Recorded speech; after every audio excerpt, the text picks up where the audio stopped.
안녕하세요, 막쌤입니다. 새 교육과정 수학원 개념총정리 강의 시작하겠습니다. 이 강의는 개념총정리로 시험 직전용 그리고 개념 체크용 수학원 개념 강의라고 생각하면 됩니다.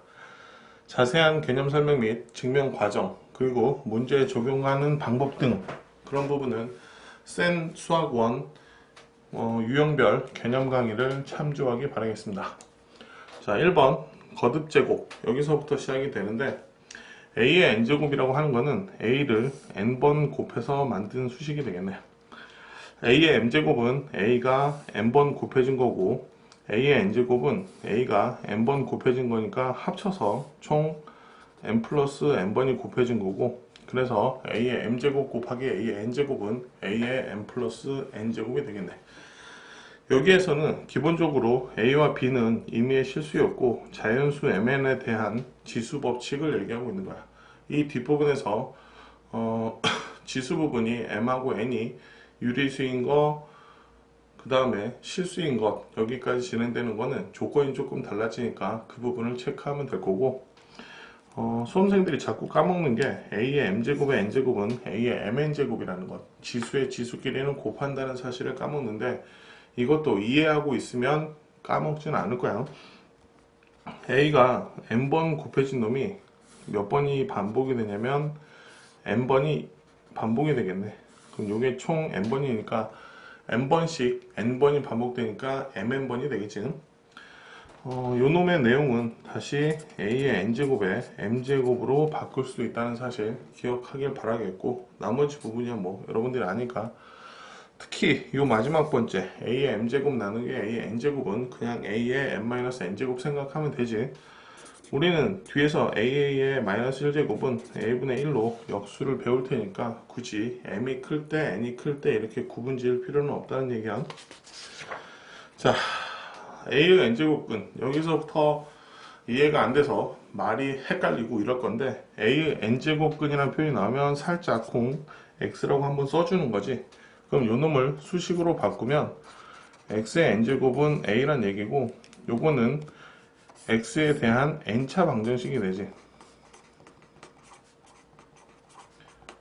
n차 방정식은 해가 n개가 존재하는 거야. 근데 고등학교 교육과정상에서는 a의 n제곱근 중에서 실수인 것만 생각하기로 한다. 교과서들 찾아보면 이런 내용들이 나오거든. 그러면 n차 방정식의 해가 n개지만 요 n개 중에서 실수가 몇 개인지 우리는 고민을 해봐야 되겠네. 그래서 그런 내용을 여기서 다루기로 한 거지. 자, a의 n제곱근 중 실수인 것 개수를 구하거나 아니면 실제로 n제곱근을 구하는 과정인데, x의 n제곱이 a라는 방정식을 풀 건데, 요 n이 짝수일 때의 그래프는 이렇게 그려질 거고, n이 3 이상의 홀수일 때는 그래프가 이렇게 그려지네. 지금 여기 라인이 얼마냐면 여기가 지금 x축이야. x축이니까 a가 만약에 0보다 작은 값일 때는, a가 0보다 작은 값일 때는 이 그래프와 이 그래프, 이거는 상수함수 그래프인데 교점이 없으니까 빵개. 홀수일 때는 a가 음수거나 0이거나 양수일 때 계속 한 개씩이 되겠지. 짝수일 때는, 음수일 때는 없고 0일 때는 한 개, 짝수일 때는 두 개 되겠지. 그래서 요게 표로 그려놓은 거고, 이제 실수인 것의 개수는 요거를 정리해서 표로 다시 만들어주면 되겠네. 자, 거듭제곱근의 성질 x의 n제곱근을 a라고 했을 때 요 x는 a의 n분의 1제곱이라고 쓸 수 있지. 물론 n이 짝수라면 앞에 플러스 마이너스 a의 n제곱분의 1 이렇게 써야 할 거고, n이 홀수일 때는 그냥 a의 n분의 1제곱이라고 쓰면 되겠지. 만약에 x가 양수란 조건이 있을 때는 그 부분을 생각을 할 필요가 없겠지. 양변에 n제곱 했듯이 n분의 1제곱도 할 수 있어서 이렇게 바꿀 수 있다는 사실을 생각을 한다면 계산 문제는 조금 더 쉽게 다가갈 수 있겠지. 자, 이놈만 좀 자세하게 얘기를 해보면 a의 n분의 1제곱, b의 n분의 1제곱이니까 ab의 n분의 1제곱으로 묶을 수 있을 거고, 다시 이놈이 n제곱근 ab가 되겠네. 자, 여기서 n제곱근 m은, 이거 m은 안으로 들어갈 수도 있고 나올 수도 있다는 사실을 생각하면 되겠지. 요 놈은 a의 n분의 1제곱에 n분의 1제곱이니까 지수법칙처럼 생각해서 a의 mn분의 1제곱이 될 거고 m 곱하기 m제곱근 a가 되겠다. 이렇게 기억하고 있으면 되겠지. 자, 이 부분은 뭐 수학원 교육과정은 아니고 수학상에 나오는 내용인데, 아니면 뭐 중학교 수학이기도 하고, 두 개 비교할 수 있어야 되는데, 루트 a의 제곱은 절대값 a가 되고 루트 a의 제곱은 a가 되는데, 왜 이런 두 개가 왜 다르냐? 계산 순서 때문에 다른 거야. 요 놈을 제곱을 먼저 해서, 예를 들면 루트 마이너스 2의 제곱이라고 한다면 요거는 루트 4가 되고 요 놈은 2가 되겠지. 요 놈은 루트 마이너스 2의 전체 제곱이라고 하니까 이건 루트 2i의 제곱이 될 거고 마이너스 2가 되겠지. 두 가지 꼭 분류해 놓길 바랄게. 그리고 a가 0보다 작고 b도 0보다 작을 때 루트 a 곱하기 루트 b는 마이너스 루트 ab가 된다는 사실. a가 0보다 작고 b가 0보다 클 때, 즉 분모 부분에 있는 루트에 있는 루트 안 부분이 0보다 작을 때는 마이너스가 곱해져야 한다는 사실도 수험생들이 맨날 까먹는 내용이니까 한번 정리해 두기를 바라면서, 자, 지수의 확장 다른 건 없고 아까 거듭 제곱근하고 거의 유사한 공식이긴 한데 조건이 조금 다르다는 사실. 여기서는 지수가 유리수일 때는 밑부분은 0보다 큰 회를 얘기를 해야 돼. 왜냐면 지수가 2분의 1이라고 하면은 마찬가지 여기 마이너스 2라고 쓰면 이거는 허수가 되지. 그래서 교육과정상에서 이런 내용은 다르지 않기로 했기 때문에 밑은 0보다 큰 애들 가지고 지수 법칙을 다 만들어낸다. 그렇게 생각하면 되겠지. 여기서 a의 영승은 1인데 또 의문을 갖는 학생들이 있을 건데 0의 영승은 다루지 않기로 한 거야. 그럼 a가 0이 아니라는 가정하에 a의 0제곱은 1로 정의한다. 이렇게 기억하고 있으면 돼. 지수 부분에 마이너스 했을 때는 뭐 역수라고 생각해도 되고 곱하기 역수 이렇게 기억을 해서 문제를 풀면 되겠네. 지수의 확장 부분은 한번 쭉 읽어보면서 조건이 어떻게 달라졌는지 그 정도만 체크하면 될 것 같아. 자, 지수하고 로그는 역함수 관계야. 이 뒷파트에서 지수함수가 나온 다음에 로그 함수가 나올 건데 역수다 보니까 뭔가를 한번 바꿔줘야 돼. 그러면 a의 x제곱은 n이라고 했을 때 숫자가 3개가 나오다 보니까 바꿀 놈과 바꾸지 않을 놈의 차이가 생기는데, 밑은 영원한 밑이라는 것만 기억하고 있다면 로그를 지수로 바꾸고 지수를 로그로 바꾸는 거는 어렵지는 않을 거야. 또 하나, 여기서 이 지수 부분에서 a가 만약에 1이 됐다라고 얘기하면 요 a의 x제곱은 뭐가 되냐면 그냥 계속 1이 돼. 그래서 상수함수가 되니까 우리는 이때는 생각하지 않을 거야. 그래서 a는 1이 아니다 라는 생각을 해야 되고, 조금 전에 지수 부분이 유리수일 때는 a가 0보다 작을 때는 허수가 만들어지기 때문에 우리는 a는 0보다 큰 놈만 갖고 얘기를 하자고 한 거야. 그랬을 때 a의 x제곱을 계산한 요 n값은 항상 0보다 크게 되지. 그러면 역함수가 만들어졌다 해도 바뀐 그놈의 성질은 그대로 따라가는 거야. 그래서 로그 성립 조건은 밑은 1이 아닌 양수, 그럴 때 우리는 이 n을 진수라고 하는데 진수는 0보다 큰 놈일 때 우리는 로그가 성립한다. 이렇게 얘기를 할 수가 있는 거지. 자, 로그의 성질, 일단 첫 번째 기억해야 될 거는 a의 0제곱은 1이니까 요 놈을 밑을 a로 하는 로그로 바꿔주면 로그 a의 1은 0이 된다는 사실 기억할 수 있겠지. 그래서 a의 1제곱도 a니까 로그 a의 a도 1임을 지수를 로그로 바꿔주는 그 과정을 통해서 이렇게 알 수가 있겠지. 자, 로그의 성질 생각할 때 우리가 기억할 때 요 플러스 마이너스 하는 부분에 있어서 첫 번째 기억해야 될 게 몇 가지가 있는데, 일단 밑이 동일할 때, 그리고 개수가 1일 때, 그리고 주어를 써줘야 되는데 진수끼리 곱한다, 진수끼리 나눈다 라고 꼭 기억을 해주길 바랄게요. 그 부분까지도 생각을 해야지 달라지는 게 없지. 나머지 부분은 그냥 쑥 읽으면서 정리 한번 해두면 될 거고. 자, 밑변환 공식에서 요놈은 로그 C의 B로 분자 분모를 나눠주면 다시 1에 로그 B의 A가 돼서, 우리가 또 하나 알 수 있는 사실은 로그 A의 B와 로그 B의 A는 역수라는 사실. 그래서 곱하면 1이 된다라는 사실도 알 수가 있겠네. 또 하나는 로그 A의 B제곱이 있다면 각각을 진수하고 mid하고 진수를 각각을 n제곱을 해도 똑같아진다는 얘기야.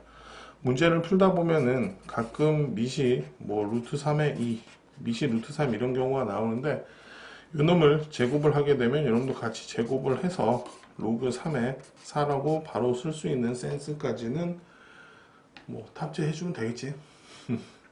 자, 마지막 부분 여기 A의 로그 B의 C제곱은 지수의 진수와 밑은 바꿀 수 있다. 요거 맨날 까먹는 내용이라서 한번 꼭 다시 기억해주면 될 것 같아요. 자, 상현 로그는 밑을 10으로 하는 로그고, 정수 부분과 소수 부분, 아주 예전에는 지표와 가수라는 걸 배웠고, 그 지표와 가수라는 걸로 나형에서 30번 문제를 출제하기도 했었는데, 지표와 가수는 교육과정상에 없어졌지만 우리는 이 정도는 알고 넘어가야 될 것 같아. 한 자릿수의 정수 부분은 0이다. 로그 10은 1이고 로그 100은 2잖아. 그럼 로그 10부터 로그 99까지 뭐 99.99999999999 이런 애들도 마찬가지긴 한데, 이런 애들은 정수 부분이 1, 로그 100부터 로그 999까지는 정수 부분이 2라는 정도까지는 기억을 해주면 되겠지. 자, 로그 2의 7을 정수 부분과 소수 부분으로 분류해주면 이렇게 쓸 수 있는데, 일단 정수 부분은 가우스 기호를 이용해서 써줄 수도 있어. 그리고 소수 부분은 로그에서 정수 부분을 빼주면 소수 부분이 된다는 사실이야. 그러면 정수 부분을 구할 때는 항상 로그 밑이 2면 2의 n제곱 꼴의 숫자를 찾아내고, 이거는 로그 2의 7이라면 7 근처의 2의 n제곱 숫자를 찾는 거야. 그놈은 4는 2의 제곱이고 8은 2의 세제곱이니까 이렇게 쓸 수 있을 거고, 결국 요놈의 정수 부분은 2라는 걸 알 수 있겠네.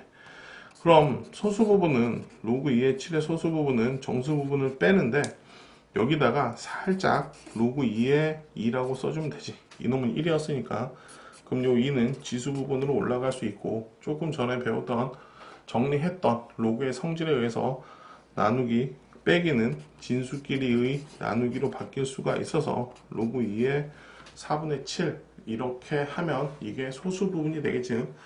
이런 류의 문제는 나중에 4의 로그 2의 뭐 4분의 7 이런 류의 문제로 등장하게 되는데, 요놈하고 요놈은 자리를 바꿔주면 되고, 그래서 4분의 7제곱이라고 쓰고, 로그 2의 4는 다시 2의 제곱이니까 요놈의 숫자는 2가 되겠지. 그래서 뭐 16분의 49 이렇게 뭐 답을 구하라는 문제에 적용시키는 과정들이야 이게. 자, 지수함수. 항상 함수는 정의역과 공역이 있어야만 하는 거야.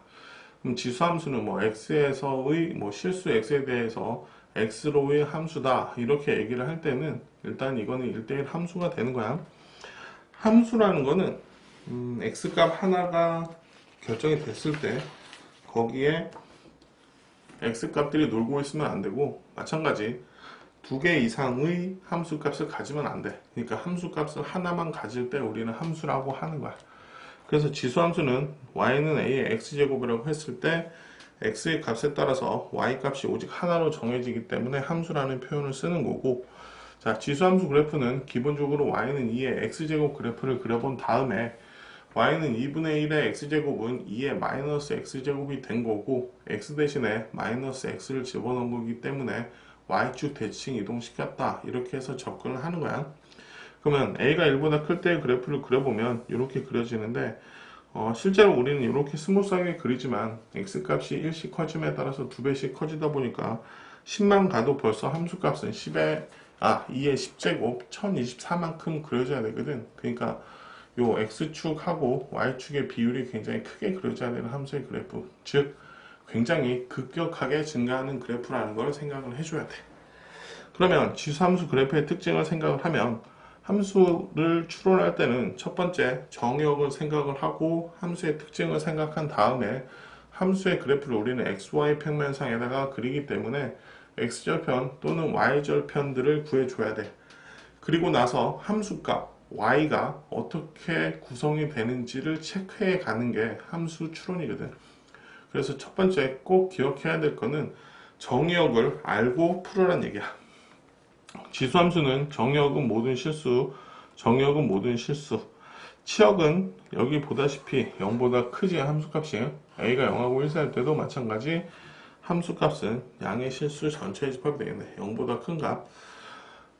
x절편은 존재하지 않고 y절편은 0,1이 되겠고 y절편은 뭐 1이라고 얘기하겠지. 자, 점근선은 x축, y는 0을 의미하겠고 1대1 함수이다. 1대1 함수이다의 수학적 표현은 x값이 달랐을 때 함수값이 다르면 우리는 1대1 함수라는 표현을 쓰는 거야. 자, a가 1보다 클 때는 증가함수고 a가 0하고 1 사이에 있을 때는 감소함수가 되겠네. 그러면 점근선의 방정식은 지수함수 그래프의 경우에 x축의 방향으로 움직였을 때 그래프가 좌우로만 움직이기 때문에 점근선은 달라지지 않고 마찬가지 감소함수일 때도 x축의 방향으로 왔다 갔다 해도 점근선은 달라지지 않겠지. 그러면 y축의 방향으로 평행이동 시켰을 때만 점근선이 달라지겠구나. 이 부분 정도까지 정리해주면 되겠네. 자, 로그함수. 로그함수는 y는 로그 a의 x는 x의 값에 따라서 y 값이 하나로 정해짐으로 함수이다 라는 표현을 쓰겠지. 자, 그러면 이제 조금 전에 지수함수는 1대1 함수라는 표현을 썼는데 우리는 x에서 y로 함수라고 얘기할 때 정역은 모든 실수고 공역은 양의 실수 전체 집합이라고 얘기하면 1대1 대응으로 바뀌는 거야. 1대1 함수와 1대1 대응의 차이는 1대1 함수는 공역 중에 노는 애들이 있어도 되지만 1대1 대응이 되려면 공역하고 치역이 같아져야만 우리는 1대1 대응이란 얘기를 하는 거거든. 1대1 대응이 되어야만 역함수가 존재할 수 있으니까 역함수 정의를 하기 위해서는 항상 1대1 대응이란 표현이 나와줘야 된다는 얘기야. 자, 그러면 2의 x제곱의 그래프가 이렇게 그려졌다고 하면 y는 x에 대해서 대칭이동 시킨 놈의 그래프가 로그 2의 x의 그래프가 되겠네. 그러면 여기가 0,1이었으니까 1,0으로 바뀔 거고 요 놈은 x축을 점근선으로 했다면 로그 함수는 y축을 점근선으로 하면 되겠지. 그래서 이렇게 그려지는 함수의 그래프가 되겠네. 지수함수하고 로그 함수가 문제에 동시에 출제가 됐을 때는 일단 첫 번째 의심 하나를 해봐야 돼. 그거는 지수함수하고 로그 함수가 서로 역함수 관계에 있는 두 개의 함수를 문제에서 얘기하고 있지는 않은가 라는 부분을 생각을 해봐야 되겠지. 자, 그래서 로그 함수의 그래프는 조금 전에 그렸던 a가 1보다 크면은 y축을 점근선을 하면서 이렇게 증가하는 그래프가 그려질 거고 a가 0하고 1 사이면 y축을 점근선으로 하면서 이렇게 감소하는 그래프가 그려지겠지. 그럼 그래프를 눈으로 보고 파악한다면 로그 함수는 정의역은 양의 실수 전체의 집합, 지수함수의 치역이 로그 함수의 정의역이 되다 보니까 지수함수의 치역은 모든 양의 실수였으니까 로그 함수의 정의역은 모든 양의 실수 전체의 집합이라고 얘기를 할 수가 있겠지. 정의역은 양의 실수 전체의 집합이고 치역은 눈으로 보다시피 실수 전체의 집합, 그리고 점근선은 y축이 될 거고 x절편 1,0이 되겠지. 그리고 1대1 함수인 거는 역시 마찬가지겠지. 그럼 로그 함수도 만약에 이제 정역과 치역을, 정역과 공역을 한정 지어 준다면 1대1 함수라고 얘기했던 부분이 1대1 대응이 될 수 있음을 기억을 해야 돼요.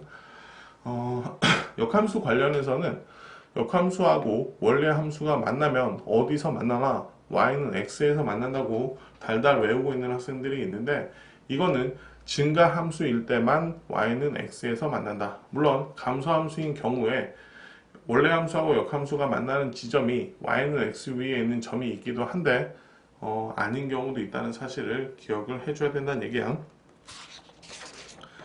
자, 지수를 포함한 방정식 원래 교육과정상에서 교과서상에서 얘기하고 있는 거는 지수에 미지수를 포함하는 방정식이라고 하는데 실제로 시험에 출제되는 내용은 꼭 그렇지만은 않더라고. 그래서 fx보다 hx는 gx는 hx라는 지수를 포함한 방정식이 나왔다 치면 첫 번째 가장 쉽게 생각할 수 있는 부분은 fx랑 gx랑 같아도 되는데 조심해야 되는 한 가지, 물론 얘네는 0보다 커야 돼. 그리고 hx는 얼마일 수 있다? 0일 수 있다를 꼭 기억을 해야 되겠죠. 자, 이번에는 밑이 동일하고 지수 부분이 달랐을 때는 얘도 마찬가지 fx는 gx랑 지수 부분이 똑같으면, 왜냐면 지수함수, 로그함수 모두 다 1대1 함수였기 때문에 함수 값이 같으려면, 어느 한 부분이 같았을 때 함수 값이 같으려면 다른 부분까지도 같아야 한다는 얘기지. 자, 첫 번째는 요게 되고, 두 번째는 hx가 1이 돼버리면 1의 n승은 1의 무슨 수가 됐든 이건 항상 1이니까 hx가 1이 되는 경우도 방정식의 해가 될 수 있다. 이 부분 꼭 놓치면 안 돼. 자, 로그를 포함한 방정식의 경우에 이거는 일단 로그 방정식과 로그 부등식의 경우에서는 항상 먼저 밑조건과 진수 조건을 찾고 문제를 푸는 걸 해야 돼. 선생님들이 치사하게 함정을 안 파면 좋겠지만 로그 자체가 성립 안 한 상태에서 로그 방정식을 푼다는 것은 의미가 없거든. 그래서 밑은 1이 아닌 양수가 돼야 되고 gx가 hx하고 같으면 되는데 진수 부분은 0보다 커야 된다는 사실도 꼭 먼저 습관적으로 먼저 찾아놓고 답 쓰는 연습을 해야 돼.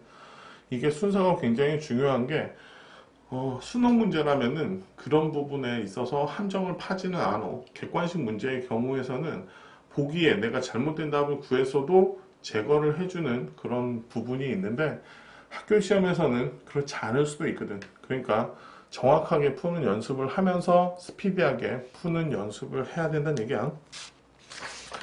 자, 지수를 포함한 부등식의 경우에는 지수함수의 밑이 0하고 1 사이일 때는 감소함수, a가 밑이 1보다 클 때는 증가함수니까 지수를 포함한 부등식을 풀 때는 일단 증가함수인지 감소함수인지를 판단하고 나서 증가함수라면은 뭐가 크다, 큰 놈이 크다, 감소함수라면은 작은 놈이 크다, 이렇게 얘기하면 되겠지. 자, 이런 류의 문제가 나왔다고 하면, 자, hx가 0하고 1 사이라고 가정했을 때는 부등호 방향은 바뀌어줘야 되는 거고, hx가 1보다 크다라고 얘기했을 때는 부등호 방향은 그대로 유지가 되겠네. 하나 노파심에서 얘기하는 부분이 하나 있는데, 자, x제곱 마이너스 2x 플러스 1분의 x 마이너스 1이 0보다 작다는 이런 류의 문제가 나오면, 선생님 저는 인수분해를 겁나 잘하니까 이걸 x 마이너스 1의 제곱으로 바꿔서 문제를 풀고 싶어요 라는 얘기를 하는데, 되도록 이 밑은 변화시키지 않은 상태에서 이 밑이 0하고 1 사이에 있을 때, 그리고 1보다 클 때로 나눠서 문제를 풀어야 한다는 얘기야. 아, 여기에 0이 아니고 여기가 1이다. 1. Sorry. 마찬가지로 1도 x제곱 마이너스 2x 플러스 1에 0승이라고 써주고 문제를 풀면 돼. 또 하나, 예를 들면 x제곱 플러스 1, x제곱 마이너스 x 플러스 1 요놈은 항상 0보다 커. 마찬가지 x제곱 플러스 x 플러스 1도 항상 0보다 크다라는 정도는 알고 공부를 하자고. 이놈은 x 마이너스 2분의 1의 제곱 플러스 4분의 3이라서 실수의 제곱은 항상 0 이상이고 거기에다가 4분의 3을 더해도 이거는 4분의 3 이상이니까 결국 0 이상이 되겠지. 밑에 부분은 따라서 연습을 어떻게 하면 되는지 체크해보면 되겠지. 자, 로그를 포함한 부등식, 아까 로그를 포함한 방정식의 경우에 밑조건과 진수 조건을 먼저 쓰자. fx가 1이 아니고 fx는 0보다 크다라고 얘기를 했지. 이거는 조금 더 어렵겠다, 문제가. 자, fx가 0하고 1 살 때는 감소함수가 되다 보니까 gx가 hx 이상이 돼야 되고, 밑이 1보다 큰 경우에는 gx가 hx 이하가 되겠지. 자, 이 부분에서도 마찬가지 진수 조건 때문에 0보다 커야 되고 이놈도 0보다 크지. 작은 놈이 0보다 크면 큰 놈도 자동적으로 0보다 커지니까 부등호 0을 이쪽 좌짝으로 이렇게 붙여준 거야. 자, 일반각에 관련된 얘기, 이거를 시초선으로 하는데 대부분의 문제는 x축의 양의 방향을 시초선으로 보통 얘기를 하지. 이렇게 그려진 놈을 우리는 동경이라고 얘기를 하겠네. 그럼 요만큼의 각도를 우리는 일반각으로 표현을 하는데 이거를 2n파이 플러스 알파 또는 360도 n 플러스 알파도 이렇게 쓰기도 하겠지. 이거는 일반각에 대한 표현이니까 문제를 풀 때 무조건 요만큼의 각도가 주어졌다고 해서 0도하고 2분의 파이 사이에 있는 값만 쓰지 말고 꼭 2n파이와 360도 n을 붙여주면서 일반각의 표현으로 써서 문제를 풀어야만 틀리지 않을 거란 얘기야. 자, 호도법. 일단 1라디안의 정의가 뭐냐면 반지름하고 호의 길이, 요 반지름 r이라고 했을 때 호의 길이가 반지름하고 똑같을 때의 이 중심각의 크기를 1라디안이라고 얘기하는 거고, 1라디안은 180도와 파이 라디안은 180도하고 같아. 물론 이 파이는 3.14랑 같은 거고 결국 1라디안은 60도보다 조금 작은 값이야. 파이가 180도랑 똑같아서 요걸 1로 바꾸려면 3으로 나누면 되잖아. 그래서 180도도 3으로 나누면 되니까 1라디안은 60도보다 조금 작은 값, 이렇게 기억을 하고 있으면 돼. 그러면 사인 1과 사인 2, 사인 3 대소 비교를 하려면 사인 함수 그래프를 이렇게 그렸을 때 요만큼이 60도, 요만큼이 120도라고 하면 사인 1은 여기 이만큼, 사인 1의 값은 요만큼, 사인 2의 값은 요만큼, 사인 3의 값은 이만큼 된다는 사실도 한 번에 기억하고 있으면 될 것 같아요. 자, 그냥 넘어가기 아쉬워서 삼각비 한번 정리하고 넘어가자고. 6분의 파이는 30도, 4분의 파이는 45도, 3분의 파이는 60도, 2분의 파이는 90도인데 루트 하나 겁나 크게 쓰고 분모의 부분에 2라고 쓴 다음에 0, 1, 2, 3, 4를 써주면 돼요. 왜 사인을 위에 썼냐? 탄젠트가 코사인분의 사인이거든. 그래서 탄젠트, 사인, 코사인, 탄젠트 순서대로 쓴 거야. 여기는 4, 3, 2, 1, 0 마찬가지 분모에 2를 크게 하나 써줘야 되겠네. 그럼 요놈은 탄젠트는 코사인분의 사인이니까 4, 3, 2, 1, 0 쓰고 여기는 0, 1, 2, 3, 4 쓰면 되겠지. 읽는 방법은 2분의 루트 2, 2분의 루트 3, 2분의 1, 2분의 루트 4 해서 1 이렇게 읽어주면 돼. 자, 부채꼴의 호의 길이와 넓이는 기억해야 할 거는 중심각의 크기에 비례한다. 현의 길이는 중심각의 크기에 비례하지 않아. 그러니까 이거는 꼭 기억을 해주면 돼. 증명하는 방법은 360도일 때 2파이 r 원주가 되겠지. 그럴 때 중심각의 크기가 세타일 때 호의 길이를 L이라고 하면 요건 2파이랑 똑같으니까 L은 R 세타가 나오겠지. 같은 방법대로 부채꼴의 넓이는 증명해주면 되는데 부채꼴의 넓이 S는 2분의 1 R 제곱 세타가 되고, 그래서 2분의 1 R 곱하기 R 세타에서 2분의 1 RL, 즉 부채꼴이 이렇게 그려졌으면 삼각형처럼 이 길이 곱하기 이 길이에 루트 100, 루트 100 아니고 2분의 100, 그놈이 삼각형의 넓이가 되는구나. 그러니까 이 부채꼴의 넓이가 되는구나 라고 생각을 해주면 되겠지. 꼭 기억해야 할 거는 중심각의 크기에 비례한다. 뭐가 부채꼴의 호의 길이와 넓이가 중심각의 크기에 비례한다. 현은 비례하지 않는다 라는 생각을 하면 되겠지. 자, 삼각함수의 뜻은 원점 O이고 반지름의 길이가 R인 원위의 점 P를 한 점을 X, Y라고 했을 때 OP가, 동경 OP가 나타내는 일반각의 크기, 이놈의 각도를 세타라고 표현을 하겠지. 그래서 이 X는 R분의 X가 코사인 세타, 여기가 R이지. 그래서 직각삼각형 이렇게 그렸다고 생각하면 돼요. R분의 X가 코사인 세타, R분의 Y는 사인 세타. 아니면 이렇게 외워도 돼. 이 P점의 좌표가 R 코사인 세타, R 사인 세타라고 외운다면 훨씬 더 쉽겠네. 그러면 코사인은 동경이 1사분면에 있는 동경에 대해서는 코사인 양수, 사인 양수.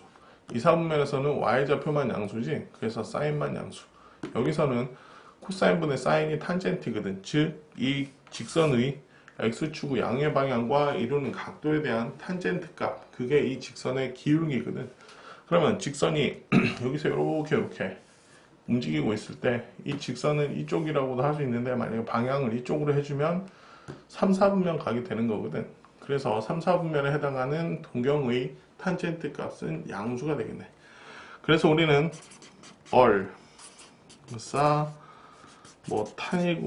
탄이라고도 하고 아니라고도 하는데, 그래서 얼싸안코, 얼싸탄코 이렇게 외워주면 부호를 기본적으로 외울 수가 있겠네. 자, 삼각함수 사이의 관계는 탄젠트는 코사인분의 사인 제곱 플러스 코사인 제곱은 1. 이거는 여러분들이 맨날 까먹는 거라서 꼭 외워주면 좋겠어. 뭐 대표적인 예로 하나를 예로 들어볼게. 만약에 이게 4-8 사인 세타 코사인 세타라는 게 있으면 이걸 정리를 하라고 얘기를 해서 루트가 사라지게끔 정리를 하라. 그러면 요 4 대신에 요 놈은 사인하고 코사인이 곱해진 식이고, 요 놈도 그러면 사인 제곱과 코사인 제곱의 식이 나오면 되겠네. 그래서 루트 4 사인 제곱 세타 플러스 4 코사인 제곱 세타 마이너스 8 사인 세타 코사인 세타. 코사인 세타 사인 세타가 빠졌다. 그러면 요거는 4로 묶어주고 사인 세타 마이너스 코사인 세타의 제곱이 되겠네. 그래서 루트를 벗겨주면 요거는 2의 절대값에 사인 세타 마이너스 코사인 세타까지도 바뀔 수 있다는 사실 기억해주면 되겠지. 약간 극단적인 예를 좀 들어준 거야. 이렇게까지 생각하는 거는 어렵겠지만 그래도 사인 제곱 세타 플러스 코사인 제곱 세타는 항상 1이다. 요걸 꼭 기억을 해야 돼. 그럼 어떤 수식에서 1 사인 제곱이 나왔다. 그럼 뭘 떠올려야 된다? 코사인 제곱 세타를 떠올려야 한다. 그렇게 기억하면 되겠지. 자, 삼각함수 공식들 일단 기억해야 되는 거, 사인과 탄젠트는 기함수라는 거, 원점 대칭이야. 기함수는 f의 마이너스 x는 마이너스 fx를 만족시키면 기함수, f의 마이너스 x가 fx, 즉 y축 대칭인 거를 우리는 우함수라 그래. 여기를 y축이라고 했을 때 좌우 좌우면 똑같지. y축 대칭은 우함수, 코사인이 우함수가 되겠지. 자, 그 다음에 삼각함수 공식, 이거는 겁나 어려워해서 짜증이 빠이 이렇게 얘기하는 학생들이 있는데, 기억해야 될 거 두 가지를 얘기를 해줄게. 일단은 y축 기준으로 플러스 마이너스 하게 된 경우는 사인은 코사인, 코사인은 사인, 탄젠트는 탄젠트분의 1로 바뀐다. 그 다음에 파이와 2파이, 즉 x축에 의해서 각도를 플러스 마이너스 한 값에 대해서는 사인은 사인, 코사인은 코사인, 탄젠트는 탄젠트 그대로 있다는 사실을 기억하면 돼. 그리고 나서 예를 들면 2분의 파이 플러스 세타는 첫 번째 세타를 0도하고 2분의 파이 사이에 있는 값이라고 생각을 해서 2분의 파이 플러스 세타는 2사분면 각이고 2사분면에서의 사인은 플러스이기 때문에 부호가 플러스다. 요 놈을 하나 또 예로 들어보자면 2분의 파이 플러스 세타는 2사분면에 해당하는 값이고 2사분면에서의 코사인의 부호는 마이너스이기 때문에 요 앞에 마이너스가 붙는다. 이렇게 기억을 해주면 돼요. y축 90도와 270도를 기준으로 했을 때의 플러스 마이너스 세타에 대한 값은 사인은 코사인, 코사인은 사인, 탄젠트는 탄젠트분의 1, 그 다음에 부호는 4사분면에 바뀌기 전 사인, 코사인, 탄젠트의 부호를 오른쪽에 붙여주면 된다. 이렇게 기억을 하면 그렇게 어렵지는 않을 거야. 뭐 그 부분을 설명하려고 준비를 했던 건데 그냥 그 부분까지는 설명을 하진 않고 넘어갈게요. 자, 주기함수 f의 x 플러스 p는 fx를 만족하는 0이 아닌 상수 p가 존재할 때 이 p들 중에서 최소값을 우리는 주기라고 얘기를 하는 거야. 그럴 때 우리는 이 함수 fx를 주기함수라고 한다. 예를 들면 주기가 4인 함수가 있었는데 뭐 예를 들면 f의 2000을 구하라. 그럼 이놈은 f의 0과 똑같겠지. 사시 계속 빼면 똑같아야 되니까 뭐 이 정도까지는 기억을 하면 돼요. 자, 그럴 때 만약에 주기가 2라고 할 때 우리는 fx 플러스 2는 fx도 만족하지만 fx 플러스 4도 fx를 만족한다는 사실을 기억해야 돼요. fx 플러스 2가 fx였으니까 x 대신 또 x 플러스 2를 집어넣으면 fx 플러스 2는 fx 플러스 4가 되고 fx 플러스 2는 fx랑 똑같았으니까 이런 상황이 만족을 하겠네. 주기가 p일 때 f의 정수 kp는 f의 x를 만족해. 이렇게 쓸 수는 있어. 하지만 주기가 만약에 2라고 했을 때 주기를 줄여서 얘기할 수는 없다. 이것도 잘 모르겠는 학생들은 저기 주기함수 센수학 그 부분 해설 강의 해놓은 거 있을 테니까 그 부분 찾아보면 돼. 자, 시험에 자주 나오는 함수의 표현 4가지를 얘기하는 거야. f의 x 플러스 p는 fx. 물론 주기함수가 f의 x 플러스 2는 f의 x 마이너스 2라고 표현이 된 거면 얘는 x 대신 x 플러스 2를 집어넣어서 x 플러스 4는 fx라고 쓸 수 있기 때문에 주기가 4인 주기함수야, 이놈은. 그러니까 첫 번째는 일단 주기함수. 두 번째, f의 마이너스 x는 fx랑 똑같았다, 우함수. a 마이너스 x는 fa 플러스 x. x는 a를 기준으로 똑같은 만큼 움직였더니 함수값이 같다. 이런 거는 결국 x는 a에 대한 선대칭 함수에 대한 표현. f의 마이너스 x는 마이너스 fx다. 이거는 기하함수에 대한 표현이고 f의 a-x 플러스 fa 플러스 x는 2의 fa다 라는 표현이 있으면 a, fa에 대한 점대칭인 표현. 이렇게 기억하고 있으면 돼요. 자, 이놈은 a를 기준으로 좌우 플러스 마이너스. 이놈은 a, fa를 기준으로 똑같이 움직였을 때 함수값이 평균이 된다. 이렇게 기억을 하고 있으면 되겠지. 뭐 문제에서 자주 출제되는 표현들이니까 이 부분까지 정리를 해두면 되겠지. 자, 사인 함수의 그래프. 아까도 얘기했듯이 반지름 일자리 원 위의 y좌표가 뭐가 된다? 사인 세타가 되겠네. 그러면 여기를 세타라고 했을 때 이 길이 자체가 사인 세타 값이 되겠지. 그럼 여기다가 연장선 이렇게 그어주고 그 다음에 4개로 잘라줘. 머릿속에 그려야 돼. 자, 머릿속으로 그려주면서 0 돌 때는 여기 있잖아. 그러면은 높이 y좌표는 0이었겠지. 그럼 커지면서 y좌표가 커지고 해서 2분의 파일 때 1을 딱 찍고 다시 0으로 오고 이렇게 돌아가면서 그래서 다시 마이너스 1을 찍고 0으로 돌아오는 이런 류의 그래프. 주기는 2파이가 될 거고 여기는 파이, 여기는 또 2분의 파이, 여기는 2분의 3파이. 최대값은 1, 최소값은 마이너스 1. 마찬가지 이 점에 대해서 대칭으로 이렇게 그려지는 거지. 그래서 아까 사인 함수 그래프는 원점 대칭 그래프고 기함수라고 얘기를 했던 거야.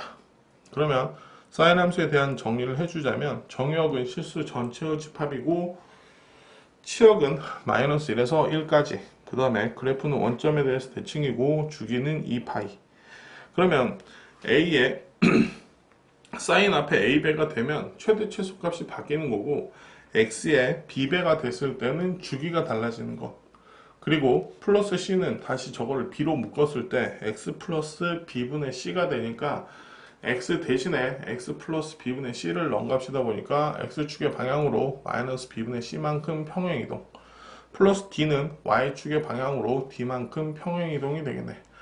a 값과 d에는 최대 최소 영향을 줄 거고 b는 주기에 영향을 줄 거고 저 c는 마이너스, 그러니까 플러스 b분의 c가 돼서 x축의 방향으로 평행이동에 해당하는 값이 되겠다. 그래서 치역은 a가 음수인지 양수인지에 따라서 달라지긴 하는데 그래서 절대값을 붙여준 거야. 그래서 마이너스 절대값 a 플러스 d에서 절대값 a 플러스 d까지. 그래서 치역이 이렇게 바뀔 거고 마찬가지 저 b가 음수인지 양수인지는 모르겠다만 절대값 b분의 2파이가 주기가 된다. b가 클수록 그래프는 빨리 사이클이 이루어지겠다. 작을수록 사이클은 천천히 이루어진다. 이렇게 기억하고 있으면 돼. 자, 코사인 함수 그래프도 마찬가지. 요만큼을 동경이라고 했을 때 세타일 때 요 x축의 길이, 요만큼의 길이를 우리는 코사인 세타라고 얘기한 거지. 그래서 얘도 똑같이 그래프를 그려준다고 하면 4개를 잘라주고 마찬가지 얘는 시작이 어디니? x좌표가 1에서 시작을 하지. 그래서 여기서부터 그래프가 떨어지는 그래프가 되겠네. 그래서 이렇게 그려지겠지. 그래서 0부터 2파이. 한 바퀴 돌아올 때마다 계속 다를 거 아니야. 그럼 최대값은 1, 최소값도 마이너스 1 이렇게 기억을 하고 있으면 되겠네. 얘는 그래서 이쪽은 또 이렇게 그려지거든 그래프가. 그래서 얘는 우함수가 되겠네. 그래서 코사인 안에 들어있는 마이너스는 없애줄 수 있는 상황이 되겠지. 마찬가지 여기도 파이고 대칭성들 잘 생각하면 돼. 여기는 플러스 2분의 파이 2분의 3파이. 그래서 내용 정리. 정역은 실수 전체 집합이고 치역은 마이너스 1부터 1까지. 그래프는 y축의 대칭인 우함수 그래프가 된다. 주기는 2파이. 마찬가지 함수 y는 a 코사인 bx 플러스 c 플러스 d라고 했을 때 정역은 실수 전체인 거는 달라진 건 없어. 마찬가지로 마이너스 a 마이너스 절대값 a 플러스 d가 최소값이 되고 절대값 a 플러스 d가 최대값이 된다. 마찬가지로 주기는 b분의 절대값 b분의 2파이. 우린 주기를 음수로 갖고 얘기하진 않거든. 그래서 절대값 b분의 2파이라는 사실을 까먹으면 안 되겠지. 자, 탄젠트의 정의는 아까도 얘기했듯이 x축의 양의 방향과 이런 각도에 대한 세타. 그때 이 직선의 기울기가 탄젠트 세타가 되겠지. 자, 기울기가 0에서 시작해서 커지고 해서 이때는 기울기가 얼마로 해야 돼? 이거는 무한대라고 얘기하는 거야. 그래서 탄젠트 2분의 파이 값, 탄젠트 2분의 3파이 값, 또 탄젠트 파이 플러스 2분의 파이 값, 탄젠트 파이 플러스 2분의 3파이 값 이런 값들은 존재하지 않겠지. 그리고 이때의 세타 값하고 이때를 세타라고 했을 때 두 개의 값은 어차피 한 직선에 대한 기울기니까 값은 같겠지. 그래서 탄젠트는 주기가 파이고 2분의 파이와 또 2분의 3파이 즉 n파이 플러스 2분의 파이일 때는 함수값이 존재하지 않고 그래프가 계속 그 직선 x는 n파이 플러스 2분의 파이의 한없이 다가가기 때문에 점근선이라는 표현을 쓰는 거야. 이제 문제에서 출제되는 이렇게 쉽게 되진 않는데 우린 항상 기억할 게 0,0에서 대한 점대칭 함수 그래프가 탄젠트 함수 그래프인데 이놈이 만약에 평행이동하게 되면은 0,0에 대한 점대칭이 안 될 수도 있는 거야. 그래서 평행이동을 시킨 상황에서의 점근선을 찾아내면 되기 때문에 그래프를 그려보고 눈으로 푸는 연습하면 된다는 얘기지. 자, 삼각함수를 포함한 방정식과 삼각함수를 포함한 부등식 모두 다 뭘 그려서 해서 해결을 하자? 그래프를 그려서 해결을 하면 되는데 또 하나 꼭 조심해야 되는 게 우리는 대칭성과 주기성을 이용을 해서 답을 찾는 연습을 해주면 돼. 만약에 사인함수 그래프가 이렇게 딱 그려졌는데 어떤 해가 K가 이렇게 걸쳐져 있어.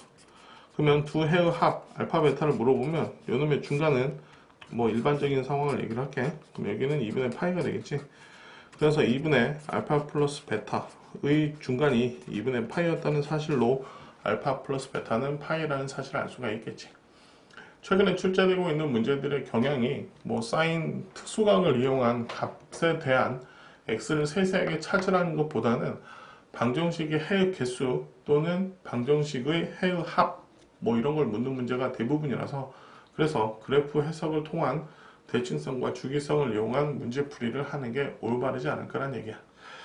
자, sin ax 플러스 b 꼴을 예로 들자면 우리는 ax 플러스 b를 t라고 치환을 해서 문제를 풀면 되는데 이렇게 치환했을 때의 특징은 t의 범위를 구해놓고 해를 구한 다음에 다시 ax 플러스 b가 t라고 해서 방정식을 한 번 더 풀어주면 된다는 얘기야. 그러니까 삼각방정식을 삼각방정식 부등식을 너무 어렵게 생각할 필요는 없고 좀 단순화해서 해결한 다음에 다시 한번 되돌리는 것만 하면 되니까 한번 복잡하게 계산한다 이 정도 생각하면 되지 이거는 이번 생에 못할 거다 라는 생각할 필요는 없겠지. 자, 사인 법칙 가장 기본적인 원리만 얘기하자면 삼각형의 외접원의 반지름을 얘기를 할 거고 원주각은 같은 현에 대한 원주각은 변화하지 않는다. 그래서 이 A를 회전을 시켜가지고 이게 지름이 되게끔 만들 거고 지름이 됐을 때의 원주각은 90도가 되기 때문에 이게 2R이 되겠지. 그래서 2R분의 A는 sin A가 되는 거야. 그래서 sin A분의 A는 동일하게 표현된 ER를 이용해서 수식을 정리하다 보니까 sin A분의 A는 sin B분의 B는 sin C분의 C는 ER이 되고, 사인 법칙은 일단 기본적으로 각중심이다. 이 정도를 잠깐 생각을 해야 돼요. 우리는 사인 법칙을 써야 하는지 코사인 법칙을 써야 하는지 헷갈리는 경우가 있는데, 각들이 많이 나왔으면 우선 사인 법칙을 생각을 해서 길이들 구한 다음에 코사인 법칙으로 넘어간다. 코사인 법칙의 경우에는 길이들이 다 주어졌을 때 길이들을 이용한 각을 구한 다음에 다시 사인 법칙을 생각한다. 이렇게 접근을 해주면 돼. 알겠니? 그래서 각중심이면 사인 법칙, 길이 중심이면 코사인 법칙, 이 정도도 생각하면 되겠네. 자, 사인 법칙의 변형은, 그래서 사인 A는 2R분의 A, 사인 B는 2R분의 B, 사인 C는 2R분의 C인데, 사실은 이게 사인 법칙의 변형이 아니고 사인 법칙의 원리인데, 아니? 자, 그래서 A 대 B 대 C는 사인 A 대 사인 B 대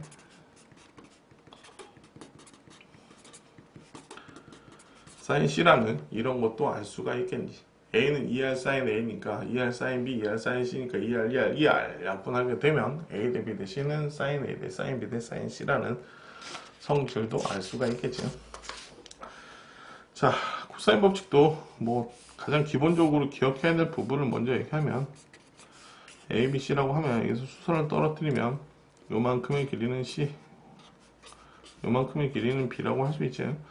그럼 요만큼의 길이는 C 코사인 B가 될 거고, 요거는 B 코사인 C가 되겠지. 그래서 두 개를 더해주면 요만큼의 길이가 되고 이게 A가 되겠네. 여기다가 막 지지고 볶고 하면 J 코사인 법칙이 나오는데, A제곱은 B제곱 더하기 C제곱 뭐 순환된다고 생각하면 돼요. 그럴 때 2BC 코사인 A라고 써주면 되고, 이 식을 코사인 A에 대해서 정리한다. 그럼 요거 1로 2항한 다음에 A니까 2BC분의 B제곱 더하기 C제곱 마이너스 A제곱이라고 써주면, 길이들이 표현이 됐을 때 우리는 코사인 값을 구할 수가 있을 거고, 코사인 A를 구하면 사인 제곱 더하기 코사인 제곱은 1이니까 코사인 A도 구할 수가 있다. 그래서 얘네는 길이 중심이고 사인은 각도 중심이다 얘기를 했던 거는 그런 얘기야. 자, 삼각형의 넓이는 여기를 C라고 하고, 뭐 이 길이를 B, 이 길이를 A라고 했을 때, 여기에서 밑에다 수선을 딱 떨어뜨리면 요만큼의 길이가 B 사인 C가 되겠지. 그래서 삼각형 넓이는 2분의 1 곱하기 밑변 곱하기 높이라고 쓸 수가 있겠지. 그럼 조금 전에 사인 법칙을 갖다 써보면 사인 A분의 A는 2R이라서 요 A 대신에 2R 사인 A를 쓸 수가 있고, 요 B 대신에 2R 사인 B 쓸 수 있고, 원래 있던 사인 C까지 곱하면 요런 수식이 나오겠지. 자, 그 다음에 요 사인 C는 사인 C분의 C는 2R이었잖아. 그래서 다시 이거는 2R분의 C라고 쓸 수 있어서 요놈 그대로 갖다 쓰니까 4R분의 ABC라는 식도 나오겠네. 이제 요거는 헤로닉 공식인데, 길이 3개를 알 때, 삼각형의 길이 ABC를 알 때 쓰는 공식. 둘레의 길이의 절반 곱하기 그 절반에서 변 빼고 절반에서 변 빼고 절반에서 변 뺀 값. 그게 헤로닉 공식이다 생각하면 돼. 뭐 이거 나온 원리는 똑같은데, 2분의 1 AB 사인 C에서 이 사인 C 대신에 사인 C의 제곱은 1 코사인 제곱 C가 되고, 요 제곱을 벗겨주면 이렇게 써지겠지. 거기다가 앞에 배운 코사인 법칙에다 집어넣어서 이렇게 블라블라 하는데, 거기까지는 골치 아프니까 넘어갈게. 넓이 공식 따로 외울 필요 없이 사인 법칙 적용시켜서, 만약에 외접원의 반지름이라는 표현이 나오면 그 외접원의 반지름을 이용을 해서 넓이를 구해야 할 테니까 사인 법칙을 떠올려야 되는 거야. 길이를 알면 헤론의 공식 잘 안 쓰이고 잘 출제 안 되는 내용이긴 한데, 그래도 외워두길 바랄게. 자, 삼각형 ABC의 넓이를 또 하나 생각할 건데, 원이 이렇게 삼각형 내접원이 이렇게 그려진 거야. 그러면 중심에서 여기까지 거리, 중심에서 여기까지 거리, 중심에서 여기까지 거리가 반지름 R로 똑같겠지. 그럴 때 이렇게 잘라내면 이 삼각형의 넓이는 여기를 A라고 할 때 2분의 1 AR, 요 길이를 B라고 하면 2분의 BR, 요만큼의 길이를 C라고 하면 2분의 CR 해서 2분의 1 R로 묶어주면 A 더하기 B 더하기 C 이렇게도 구할 수 있겠네. 이놈은 내심에 해당하는 얘기고, 조금 저는 삼각형의 외접원, 그거는 외접원의 중심이라서 외심이야. 뭐 하나 또 얘기하자면, 만약에 외접원이 나왔다, 그럼 우리가 생각할 수 있는 거는 요 현의 수직이등분선 위에 이 현의 수직이등분선을 그었을 때 만나는 요점의 좌표가 결국은 이 원의 중심이 된다는 생각을 해야 돼. 원이 출제가 됐는데 어떤 현에 나왔다. 그러면 생각해야 될 게 뭐다? 현에서 수직이등분선을 그어 올리면 그 위에 원의 중심이 있구나 생각을 하면 돼. 자, 이번에는 평행사변형의 넓이인데 이렇게 절반을 쪼갠 거지. 이 길이를 A, 이 길이를 B, B인가의 크기를 세타라고 하면 이 삼각형의 넓이가 2분의 1 AB sin 세타인데, 이 넓이하고 이 넓이는 대칭이니까 똑같지. 그래서 곱하기 2 하니까 AB sin 세타라는 식이 나온 거지. 자, 이번에는 사각형이 있는데 이 길이하고 이 길이를 주어졌다. 그러면 원래 정리하는 방법은 평행선을 긋는 거야, 이렇게. 그냥 평행사변형의 넓이가 나왔으니까 그 놈을 2분의 1로 해주면 이 사각형의 넓이가 되는 거야. 그래서 2분의 1 AB sin 세타 외우려다고 하면 2분의 1 이런 부분이 헷갈리면 원리를 생각을 해서 이 길이가 A, 이 길이가 B라고 하면 이 길이가 A, 이 길이가 B가 되고 끼인가의 크기가 세타면 여기가 세타. 선생님 여기가 세타면 어떻게 해요? 상관없어. 어차피 sin 세타라고 하고 sin 파이 세타 값은 같아서 상관이 없다고. 그러면 이렇게 잘라내면 이 삼각형의 넓이가 2분의 1 AB sin 세타가 되고 2배 해야 돼서 AB sin 세타가 됐는데, 이 넓이와 이 넓이는 똑같으니까 2분의 1, 요거랑 요거랑 요거랑 요거 같으니까 다시 2분의 1배 해주면 되겠지. 그래서 삼각형의 넓이 S는 2분의 1 AB sin 세타, 얘는 대신에 대각선의 길이가 A와 B일 때 이렇게 구하겠구나 생각해주면 돼. 자, 얼마 안 남았다. 이제 조금만 더 힘을 내볼까? 수열의 뜻, 수열, 차례로 나열된 수의 나열. 그러면 규칙이 없는 것도 수열이라고 하는데, 고등학교 교육과정상에서 출제자가 자기만 아는 수열 출제해놓고 답이 뭐냐? 라고 묻는다면 말이 안 되겠지. 그러니까 우리는 규칙이 있는 것만 얘기를 할 거야. 그 규칙 중에 일정한 수를 더해서 만든 수열, 그걸 등차 수열이라고 할 거고, 등차 수열은 an 플러스 1에서 an을 뺐더니 계속 어떤 숫자가 나온다 라고 얘기할 수도 있고, an 플러스 2에서 an 플러스 1을 뺀 값과 an 플러스 1에서 an을 뺀 값이 같다. 또는 가운데 거의 2배, 이 an 플러스 1은 an 플러스 2 이런 표현들이 나오면 다 등차수열에 해당하는 문제겠구나 생각을 해주면 되겠지. 자, 등차수열 일반항 an은 a1 플러스 n-1t, 이거는 뭐 원리로 기억하면 되고, 문제에서 독특한 표현이 하나 나왔다. 순서대로 등차 수열을 이룬다는 얘기가 나오면 앞에 거 더하기 뒤에 거는 가운데 거의 2배다 기억을 해주면 되는데, 꼭 연속된 세수일 필요는 없어. 예를 들면 A1과 A5와 A9가 있다고 했을 때 요거는 A5-4D, 요놈은 A5 플러스 4D라서 A1 더하기 A9는 A5의 2배가 된다 이렇게 생각해주면 돼요. 자, 요런 내용 많이 출제되는 내용인데 이거를 좀 직관적으로 바로 볼 수 있어야 돼요. A10에서 A3을 뺐다. 물론 등차 수열이라는 가정하에. 그러면 이거는 7D가 되겠지. 조금 전에 얘기했던 A1, A5, A9의 관계는 요놈은 2A5가 돼서 우리는 A5는 7이구나를 생각할 수 있어. 자, 이런 표현은 최근에 겁나 많이 출제되고 있는 수의 표현인데, A3을 한 개만 이항을 해보면 어떨까 싶어. 그러면 A5에서 A3을 빼면 이거는 2D가 되겠네.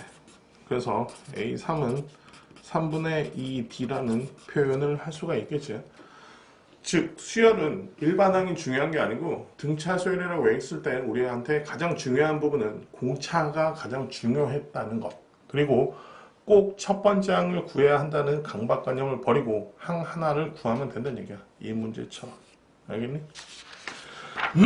자, 등차 수열의 합은 A1하고 AN의 값의 합하고 A2와 AN-1의 값, 그리고 A3과 A의 n-2의 값, 값들의 합, 요 각각 끝 값들의 합은 똑같아. 그래서 등차수열의 합 SN은 2분의 항수, 그 다음에 첫 번째 더하기 마지막 번째 항이다 생각을 하면 돼. 그 다음에 두 번째 식, 요 식도 달달 외우고 있는 학생들이 있는데 그렇게 하기보다는 AN이 A1 플러스 N-1D다 이렇게 생각을 하면 되겠지. 그래서 2분의 N 곱하기 2A1 플러스 N-1D라고 쓰면 되지. 그럼 요거를 살짝 보면 얘는 상수항이 있을래야 있을 수가 없는 애지. 그리고 최고차의 개수를 보면 2분의 bn제곱 꼴로 시작하는 거야. 그럼 만약에 문제에서 2분의 bn제곱, 만약에 an제곱 플러스 bn 꼴이 나왔다면 an제곱을 미분했다고 생각하면 돼. 그럼 2an 플러스 어떻게 수식이 나올 거고 a1은 s1과 같기 때문에 요 두 번째 뭐 일반항 an 쓸 때 그 뒷부분도 구할 수가 있겠지. 그렇게 기억을 하고 있으면 돼. 자, 또 하나 여기 요즘 되게 핫하게 출제되고 있는 내용인데 항상 출제될 수밖에 없는 내용이야. AN은 SN 빼기 SN-를 통해서 구하는데 조심해야 되는 거는 N은 2 이상이야. 수열은 A 1, 2, 3, 4 그 1이 의미하는 게 첫 번째, 두 번째, 세 번째, 네 번째다 보니까 SN-1에다가 N을 집어넣게 N에다가 1을 집어넣게 되면 S0이 되고 0번째 이런 건 얘기 안 하거든. 그래서 N은 2 이상이라는 사실, 그리고 A1은 S1과 동일하다 이렇게 출제를 하기도 하고 시그마로 바꿔 써주기도 하는데 어쨌든 이 SN이 나오면 우리는 빼주는 생각으로 AN을 구해봐야 되겠다를 꼭 기억하길 바라겠습니다. 등차수열 일반항에서 아까 얘기 안 했는데 등차수열 AN은 N에 대한 1차식이다 라는 생각을 꼭 해야 되고, 등차수열의 표현이 나오면 우리는 n에 대한 1차식이 사실은 몇 차 방정식이냐면 몇 차 함수냐면 1차 함수랑 똑같고 그 1차 함수는 직선의 방정식이 일종이다 보니까 직선과 어떤 함수의 교점들이다 이런 생각을 잠깐 해봐야 돼. 요즘 킬러 문제로 자주 등장하고 있는 표현들인데 그 부분 꼭 생각해야 되고, SN도 다시 한번 얘기하지만 2분의 D n제곱 플러스 세모 n꼴이다. 이 세모까지 외울 필요는 없어. 기억해야 될 건 최고차항이 2차항으로 시작한 거는 등차 수열의 합에 대한 식이고 그거는 개수가 공차의 절반이구나. 이 기억을 꼭 하면 좀 더 문제를 쉽게 풀 수 있을 거라고. A는 n에 대한 1차식, SN은 n에 대한 2차식이면서 y절편이 0인 이런 상황이 되겠지. 자, 요즘에 이제 등장하기 시작했어. 어떤 문제가? 등차 수열의 합의 최대 최소 부분이 출제되기 시작했는데 우리가 기억해야 될 거는 등차 수열은 일정한 수를 더해 가다 보니까 만약에 첫 번째 항이 양수에서 시작을 했는데 공차가 음수였다면 어느 순간 양수에서 음수로 바뀌는 지점이 있을 거고, 그렇다는 얘기는 양수끼리 더했을 때 SN이 최대가 되겠다. 첫 번째 항이 음수였는데 공차가 양수인 경우는 음수에서 블라블라블라 가다가 양수로 바뀌는 지점이 있을 거고 음수끼리 더했을 때가 최소가 된다는 생각을 꼭 해줘야 된다는 얘기야. 자, 또 하나 A1부터 A5까지 더해놓은 괄호를 쳐주고 A6부터 A10까지 또 괄호를 쳐주고 A11부터 A15까지 같은 개수만큼 괄호를 쳐줬을 때 요놈끼리 AN이 등차 수열했다고 하면 요놈들끼리도 등차 수열을 이룬다. 물론 공차는 25D가 되는 거야. A1에서 A6이 되려면 5D가 더해졌잖아. 그럼 5D가 5번 더해졌으니까 25D가 더해진 거거든. 이렇게 갈 때도 25D가 더해진 거야. 그러니까 공차만 달라졌을 뿐 등차 수열을 같은 개수만큼 묶어서 얘기를 했을 때는 등차 수열은 또다시 등차 수열이 된다는 사실을 까먹으면 안 돼. 그게 이 내용이야. 이거 잘못 썼네. sorry. 이게 6이고 이게 11까지 빼야 되는데 많이 S6이 1, 2, 3, 4, 5, 6 거기서 A10 이거 잘못됐는데 이건 A1부터 A10인데 여기서 빼야 될 거를 우리는 A6부터 A에 10까지 얘기하고 싶거든. 그러면 A10에서 뭘 빼줘야 되니? S5 빼는 게 맞네. sorry. 이 부분은 뭐 너무 심각하게 받아들이지는 말고 살짝 기억해서 지워주길 바랄게요. 자, 등비수열 일정한 수를 곱해서 만들어낸 수열. 앞에 항에다가 어떤 수를 곱했더니 뒤에 항이 됐다. 또 역으로 공비를 숨기기 위해서 AN은 R 곱하기 AN 플러스 1 이렇게 써주기도 하는데 항상 다음 항, 앞에 항에다가 곱한 수가 공비가 된다라는 사실을 까먹으면 안 되고 일정한 비율로 증가한다라는 표현이 나오면 이거는 마찬가지로 등비수열에 해당하는 표현이겠구나 꼭 기억을 해주면 되겠지. 자, 이 표현이 되게 중요한 표현이야. AN분의 AN 플러스 1은 R이 된다. 마찬가지로 이거는 또 어떤 표현도 가능하냐면 AN 플러스 1분의 AN 플러스 2라고도 할 수 있지. 요거를 크로스 시켜서 정리한 식 AN 플러스 1의 제곱은 AN 곱하기 AN 플러스 2라고 쓸 수 있고 이놈은 등비중항에 해당하는 표현이 되겠지. 아까 등차수열에서도 얘기했듯이 A5의 제곱은 A1 곱하기 얼마일까? 항수 차이가 4개지? 그럼 항수 차이가 4개의 내가 또 일로 와야 되겠네. 항수 차이가 똑같이 떨어져도 등차중항 쓸 수 있다. 등비중항도 마찬가지고. 되니 순서대로 등비수열을 이룬다 라는 표현이 나오면 머릿속에 반짝 뭘 생각하자? 등비중항을 생각을 하자. 자, A7분의 A10 이거는 마찬가지로 R 세제곱. 얘는 A5의 세제곱이 돼서 A5는 3이 됨을 알 수가 있고 이런 것도 결국 A3으로 한번 나누자고. 그럼 A3분의 A5가 R제곱이 되겠지. 그럼 이렇게 쓸 수가 있으니까 공비를 구할 수가 있는데 만약에 문제에서 모든 항이 양수인 등비수열이라는 표현이 나왔으면 R은 2라고 쓸 수 있지만 아무런 표현이 없으면 R제곱은 4까지만 구한 다음에 문제풀이 연습을 하면 돼. 자, 얘도 마찬가지로 아까 등차수열처럼 A1부터 A5까지 더한 값 A6부터 A10까지 A11부터 A15까지로 했을 때 이 5개씩 묶은 요 놈의 수열도 결국은 뭐가 된다? 등비수열이 된다. 요 놈은 공비가 R의 5제곱인 등비수열이 된다. 이것도 기억하고 있어야 될 내용이겠지. 자, 등비수열의 합 뭐 증명까지는 안 할 건데 등비수열의 합 구성을 잘 봐야 돼요. 공비 빼기 1분의 첫 번째 항, 그 다음에 공비의 항수 빼기 1 이렇게 되겠지. 원래합계 여러분들이 더럽게 싫어하는데 원래합계 문제가 다시 등장할 수도 있어. 원래합계 문제가 그동안 등장하지 않았던 이유는 캐캐 묵은 문제이기 때문에 등장 안 한 게 아니고 등비 수열의 합을 이용해서 표현할 수 있는 원래합계 문제들이 대부분 한 번씩 다 출제됐기 때문에 출제가 안 됐다고 보는 게 맞는 시각일 거야. 그래서 등비 원리합계 문제도 뭐 나중에 해설 강의 한번 쭉 해줄 테니까 그 부분도 너무 어려워하지 말고 이해만 하면 돼. 여기서 살짝 힌트를 주자면 원리합계 문제는 항상 마지막 항을 첫 번째 항으로 본다. 이게 겁나 중요한 내용이다 보니까 그걸 꼭 기억해 줬으면 좋겠어. 자, 여기 수식을 잠깐 한번 보자. 그럼 얘는 지금 R-1분의 A1에 R의 n승 마이너스 R-1분의 A1이라고 볼 수 있지. 그럼 만약에 SN이 어떻게 주어졌으면 우리는 AN은 또 뭐다? SN 빼기 SN-1인데 요 놈하고 요 부분의 합이 0이면 즉 P하고 Q가 더했을 때 A면 R의 n승꼴이 나오면서 두 개 P하고 Q를 더했을 때 0이 된다면 이 SN은 등비수열의 합공식이었구나 이렇게 받아들일 수도 있다는 얘기야. 물론 뭐 여기까지 알아야 되나 라는 생각이 들 수도 있는데 모르겠으면 넘어가도 돼. 하지만 이거는 뭐 공식이라고 하기보다는 당연한 내용이니까 한 번쯤은 생각을 해서 아 이럴 수도 있겠구나 그 정도 생각하면 되지 않을까. 자, 여기서 또 한 번 또 강조한다면 n은 2 이상이고 A1은 S1이 맞다. 특히나 문제 풀 때 뭐 A1 더하기 A10을 구하라고 하면 SN을 주어주면 A1은 S1 바로 구하고 A10도 SN식을 구한 다음에 n에다가 10을 집어넣어서 구하기보다는 S10에서 S9를 빼는 계산을 통해서 구하는 게 맞지 않을까 라는 생각을 잠깐 해봐. 자, 여러가지 수열의 합 시그마 K, K제곱, K세제곱 공식을 달달달달 외우는 건 아주 중요하겠지.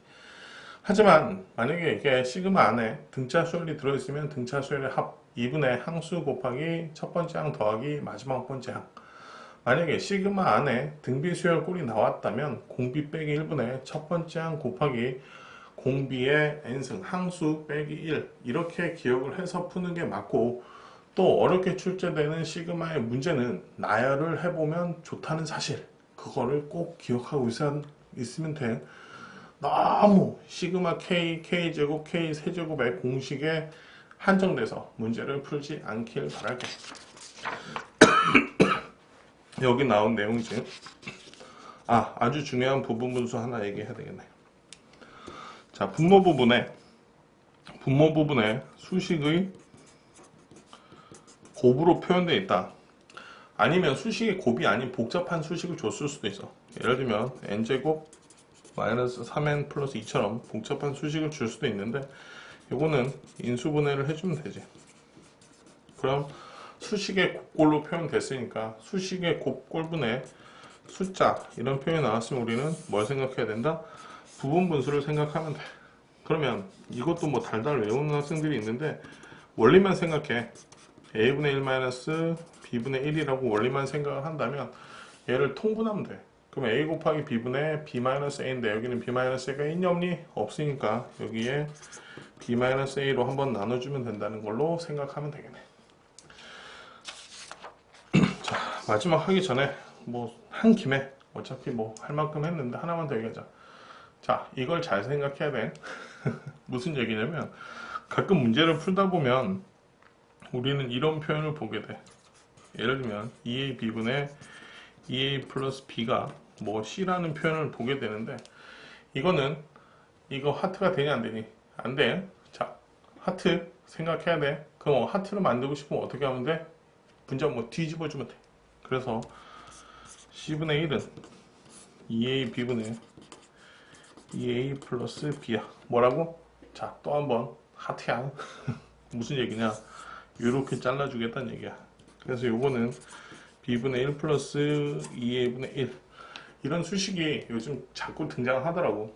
그래서 여러분들이 기억해야 될 건, 만약에 한 덩어리야, 한 덩어리, 한쪽 부분을 한 덩어리라고 할 때 그냥 이렇게 줘버리면 좋겠지만 꼭 항상 이렇게 뒤집어서 주거든. 그러니까 우리는 그때 뭘 생각하자? 짠! 하트를 생각하면 되겠다. 고생한 여러분들에게 잠깐